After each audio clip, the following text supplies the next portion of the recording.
অনেকদিন ধরেই জেনারেল ওয়াকার খানের তেমন কোনো সাড়া শব্দ পাচ্ছি না। পত্রিকায় দেখলাম আমেরিকায় গেছেন, সেখান থেকে ফিরেছেনও, কিন্তু কোথায় আছেন, কি করছেন, এটা নিয়ে অনেকেই জানতে চাচ্ছেন। সে বিষয়ে কিছুটা খোঁজ নিয়েছি। এছাড়াও গতকাল যে নৌবাহিনীর প্রধান নাজমুল হাসানের সম্পর্কে বলেছিলাম, তার সম্পর্কে আরো কিছু রোমহর্ষক তথ্য পেয়েছি। আজ সেগুলো নিয়ে কথা বলবো। শেষ পর্যন্ত সাথে থাকবেন।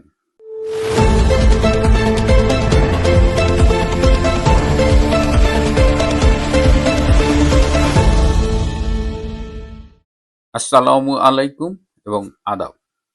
যে কথা দিয়ে শুরু করেছিলাম, সেনাপ্রধান জেনারেল ওয়াকার খান এখন কোথায়?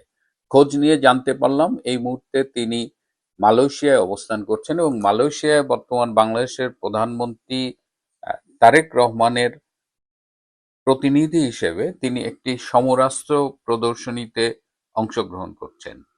তিনি প্রদর্শনীতে সেখানে বিভিন্ন দেশ, বিভিন্ন অস্ত্র উৎপাদনকারী কোম্পানির এজেন্ট, তারা তাদের সমরাস্ত্রের মডেল এবং সমরাস্ত্র প্রদর্শনীতে অংশগ্রহণ করছে এবং সেখানে আমাদের জেনারেল ওয়াকার খান গিয়েছেন এবং তিনি পাকিস্তানি একজন এজেন্টের সমরাস্ত্রের ব্যাপক প্রশংসা করেছেন। আমরা খোঁজ নিয়ে জেনেছি সেই পাকিস্তানি এজেন্টের অস্ত্রগুলো আসলে মেড ইন চায়না। চায়নার অস্ত্র অনেকে সরাসরি কেনে, আবার অনেক দেশে চায়নার প্রতি কেনার ব্যাপারে কিছু সমস্যা আছে, তখন তারা তৃতীয় কোনো এজেন্টের মাধ্যমে অস্ত্র বিক্রি করে এবং চায়নার অস্ত্রের অন্যতম এজেন্টরা কিন্তু পাকিস্তানের সক্রিয়। সুতরাং বাংলাদেশ সরাসরি চীনের কাছ থেকে না কিনে ওই পাকিস্তানি এজেন্টের মাধ্যমে অস্ত্র কেনার একটা পথ খুঁজে পেয়েছে এবং এই ব্যাপারে আমি আগেও কথা বলেছি। বাংলাদেশে একটি ডাইং ফ্যাক্টরি, আবার সেখান থেকে বাংলাদেশের কমিশনের পার্টটা দেখছে। তো এটা ইন্টারেস্টিং হলো এই মুহূর্তে জেনারেল ওয়াকার খান তারেক রহমানের প্রতিনিধি হিসেবে মালয়েশিয়া সফররত।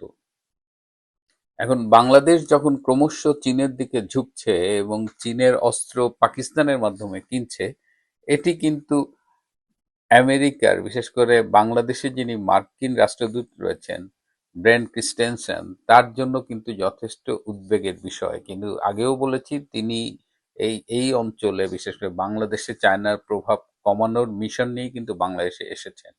কিন্তু এখন যেদিকে হাওয়া প্রবাহিত হচ্ছে তাতে খুব স্পষ্ট দেখা যাচ্ছে যে ব্রেন ক্রিস্টেনসেন তার যে মূল মিশন সেটি সম্ভবত ফেল করছেন বা সেই লক্ষণ দেখা দিচ্ছে। ব্রেন ক্রিস্টেনসেনও কিন্তু বসে নেই। রাজনীতির এটাই একটা চার্ম, কিন্তু এটাই ঝুঁকি যে রাজনীতিতে আজকে যে আপনার বন্ধু, কালকে সে আপনার বন্ধু থাকবেই এমন কোনো কথা নেই।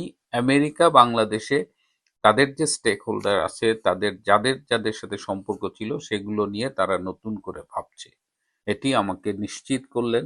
আমি বলেছিলাম যে আমেরিকায় আমার একটি সোর্স রয়েছে এবং তার সাথে এই ব্রেন্ট ক্রিস্টেনসেন দু তিনটে স্টেশনে কাজও করেছেন। যাই হোক, আহ, যারা জানতে চাইছিলেন তাদের জন্য এটাই হলো জেনারেল ওয়াকার খানের আপডেট। এবং আমি জিজ্ঞেস করেছিলাম যে জেনারেল ওয়াকার খান কি তার টেনিউর শেষ করতে পারবেন কিনা। তো আমাকে বলা হয়েছে যে জেনারেল ওয়াকার খান ডিপ স্টেটের লোক, আমেরিকার পক্ষ থেকে একটা রেজিম চেঞ্জে অংশগ্রহণ করেছে, তো তারেক রহমানের সরকারের সেই ক্ষমতা নেই তাকে স্পর্শ করার। যাই হোক, আমি গতকাল যেটা বলছিলাম, নৌবাহিনীর প্রধান এই নাজমুল, অ্যাডমিরাল নাজমুলকে নিয়ে। নাজমুল একটা বিশেষ শিক্ষা প্রতিষ্ঠানের ছাত্র ছিলেন এবং সেখান থেকে তিনি বিএমএ 13 লং কোর্সের সমসাময়িক ব্যাচ। ওয়াকার এবং নাজমুল এরা একই ব্যাচের, একজন নেভির, একজন আর্মির। এই নাজমুলের আরো কিছু বন্ধু রয়েছে, তার মধ্যে একজনের নামের প্রথম অক্ষর ডাব্লিউ, আরেকজনের নামের প্রথম অক্ষর কে। ডাব্লিউ আর্মিতে ছিল, রিটায়ার করেছে, কে এয়ারফোর্সের। কে আবার ইউনূসের পররাষ্ট্র উপদেষ্টা তহিদ হোসেনের ছোট ভাই। এই নাজমুল, কে আর ডাব্লিউ এরা তিনজনই ক্লাসমেট। এর মধ্যে কে আর ডাব্লিউ আবার একই রুমে থাকতো ক্যাডেট। আমাকে একটি সূত্র জানালো যে এই নাজমুলদের এই শিক্ষা প্রতিষ্ঠানের থেকে যারা পাশ করেছে এরা খুব সংঘবদ্ধভাবে থাকে এবং এরা একে অপরকে হেল্প করে, এবং যারা রিটায়ার করেছে তারা আবার আর্মিতে বিভিন্ন ব্যবসায় জড়িয়ে যায় এবং এরাই পরস্পরকে হেল্প করে। এর মধ্যে ডাব্লিউ একটি ঘটনা ঘটিয়েছিল, এটি ইকবাল করিম ভূঁইয়া যখন সেনাপ্রধান ছিলেন, ডাব্লু আর্মিতে সাপ্লাই করবার জন্য চায়না থেকে একটা ড্রেজিং মেশিন এনেছিলেন, কিন্তু সেই ড্রেজিং মেশিনটা আর্মি অ্যাকসেপ্ট করেনি, তারা রিজেক্ট করেছিল, স্পেসিফিকেশন মেলেনি বা অন্যান্য যে কোনো কারণেই হোক, এবং ইকবাল করিম ভূঁইয়া সেটি ফেরত পাঠিয়েছিলেন এবং ডাব্লিউকে সাপ্লায়ার হিসেবে কালো তালিকাভুক্ত করা হয়েছিল।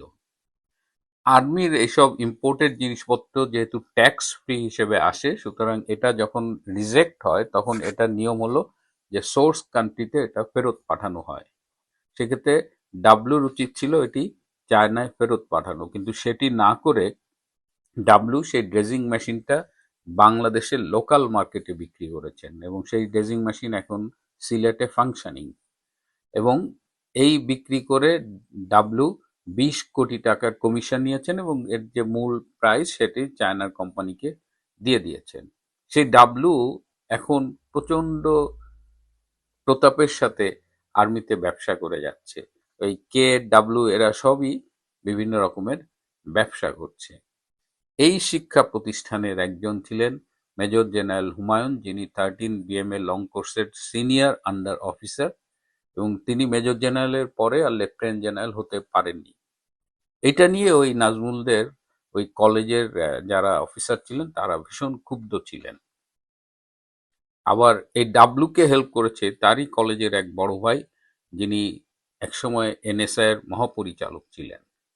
এই নাজমুল সম্পর্কে আমি আরো কেন কথা বলতে চাই এবং কেন গতকাল যেহেতু আমি নাজমুলকে নিয়ে কথা বলেছি এবং তারপরে আমি বেশ কিছু ইনফরমেশন পেয়েছি এবং আমাকে আরো কিছু এভিডেন্স পাঠানো হবে বলে আশ্বাস দেওয়া হয়েছে। এই নাজমুল, এই যে 2024 সালের জুলাই আগস্টের যে রেজিম চেঞ্জ, এই রেজিম চেঞ্জের অন্যতম কি প্লেয়ার্স। আমরা তো সব দোষ জেনারেল ওয়াকার খানের ঘাড়ে দিচ্ছি। ওয়াকার খান দায়িত্ব নিয়েছে, তার 2 মাসও লাগেনি, তার মধ্যেই এই রেজিম চেঞ্জের এই জঙ্গি অভ্যুত্থান এগুলো হয়েছে, কিন্তু এর সাথে অনেক দিন ধরে জড়িত এই অ্যাডমিরাল নাজমুল। এই নাজমুল 4 আগস্ট শেষবারের মতো ওয়াকারকে গিয়ে আশ্বস্ত করেছে যে তারা এটা করবে, নেভি তার সাথে আছে। আপনারা যারা জেনারেল ওয়াকারকে ব্যক্তিগতভাবে চেনেন তারা জানেন যে এই মানুষটা পার্সোনাল লাইফে বেশ ইনডিসাইসিভ। সেনা প্রধান হবার মতো যোগ্যতা তার নাই, এটা আমি আগে অনেকবার বলেছি। একটা মধ্যমানের সেনা অফিসার, যে কোনো কারণেই হোক সেনা প্রধান হয়েছেন এবং যে কোনো সিদ্ধান্ত নেওয়ার আগে খুব ইনডিসিশনে তিনি ভোগেন। তো এরকম আগস্টের 5 তারিখের আগেও তিনি বেশ ইনডিসিশনে ভুগছিলেন এবং নাজমুল তার পিঠ চাপড়ে দিয়ে বলেছেন যে আমরা আছি বন্ধু, তারা একই ব্যাচের। এবং নাজমুল, আমি গতকালও বলেছি যে নাজমুল এই জুলাই আগস্টের আগে থেকেই সিরিজ অফ মিটিং করেছে এবং প্রত্যেকটা মিটিং তিনি করতেন চিটাগাঙে, এবং এই মিটিংগুলো তিনি করতেন বিদেশি ব্যবসায়ীরা তার কাছে, ডিপ স্টেটের এজেন্টরা আসতো ব্যবসায়ী পরিচয়, এবং চিটাগাং খুব সেফ জোন নেভির জন্য, বিশেষ করে বোট ক্লাব এবং রেডিসন হোটেল। তো নাজমুল খুব ক্রিমিনাল, এবং গতকাল যে নাজমুলের দুর্নীতির কথা বলেছি সেই দুর্নীতির কেসটা কিন্তু ইনিশিয়েট করেছিল ইউনূসের ইন্টারিম গভর্নমেন্ট। কেন ইউনূসের ইন্টারিম গভর্নমেন্ট এই কেসটা ইনিশিয়েট করেছিল? সম্ভবত তাদের মধ্যে কমিশনের লেনদেন নিয়ে একটা ঝামেলা হয়েছিল। তো এই নাজমুলকে আমরা যেন মানে কোনো স্পেস না দিই।